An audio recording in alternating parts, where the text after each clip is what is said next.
Sahebganj road কৃষি farm সংলগ্ন এলাকায় টোটোর সাথে বোলেরো গাড়ির মুখোমুখি সংঘর্ষ। এই সংঘর্ষে গুরুতর আহত 4। বৃহস্পতিবার দুপুর নাগাদ দিনহাটা সাহেবগঞ্জ রাজ্য সড়কের কৃষি ফার্ম সংলগ্ন এলাকায় বোলেরো গাড়ির সঙ্গে টোটোর মুখোমুখি সংঘর্ষ।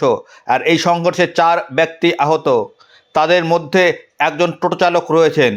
এদিন আহতদের দমকল কেন্দ্রের একটি ইঞ্জিন গিয়ে উদ্ধার করে এবং তাদের উদ্ধার করে দিনহাটা মহকুমা হাসপাতালে নিয়ে আসে। আহতদের মধ্যে হলেন প্রদীপ মোদক, ধ্বজেন ভৌমিক, সমীর ভৌমিক ও কমল সরকার। বর্তমানে তারা 4 জনই দিনহাটা মহকুমা হাসপাতালে চিকিৎসাধীন।